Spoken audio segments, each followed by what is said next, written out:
Welcome back to Sunrise Daily. Well, for now, we're not talking about the Supreme Court judgment with the PDP. We're focusing on electoral reforms and internal democracy in political parties because, the other day, civil society organizations did come up with they were quite concerned, just as a lot of people are, about how several litigations as a result of the 2015 general elections, and we're also keeping tabs on the current reforms going on in the National Assembly. To discuss that this morning, we're joined by Ezekiel Nyaitok, who is the Director General, Nigeria First Project. Thank you for coming on this morning. Thanks for having me.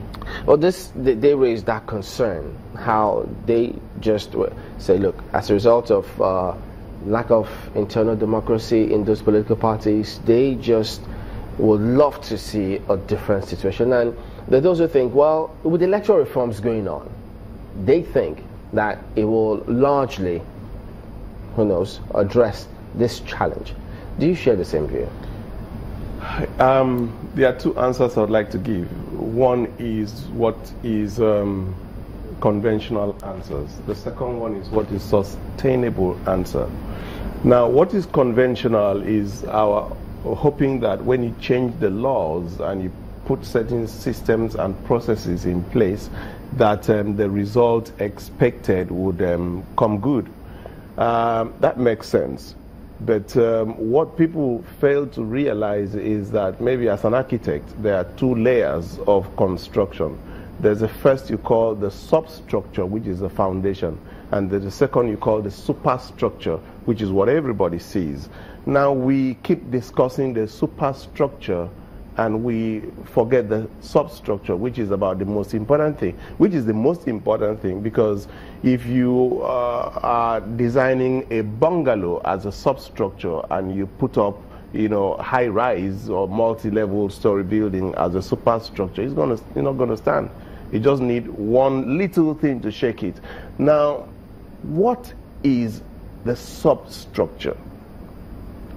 The challenge that we have in Nigeria is that we are probably not willing to confront our concerns.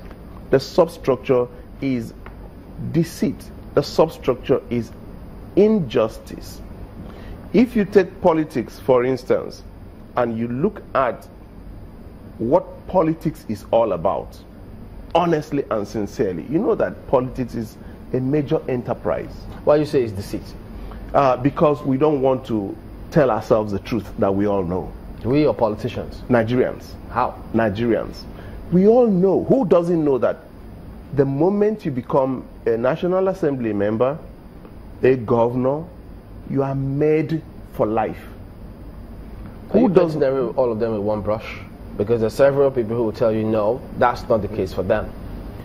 I would like, yeah, in a sense that makes sense. That's a politically correct statement to make, because and it's wrong to overgeneralize. Let's say that is the key thing. Some former senators will tell you, I agree. Come show me where I'm enriched myself being a former National Assembly member. No, let me ask a question. Why is it so difficult for years for us to know so we can reconcile and manage expectations? Two things I'll give you, very clear things we all know. What is the take home honest of a senator? If I know that a senator earns, say, 2 million in a month, if I can know that for a fact that that is his earning, then it is very unfair of us to expect that all the school fees should be paid by your senator, all the hospital bills, you wake up in the morning and the man's house is full. Are they the ones paying their salaries, all their school fees, and what you say they pay? Any senator, I've been in politics, any senator go to his house in the morning, that man has no peace, has no rest from morning till night.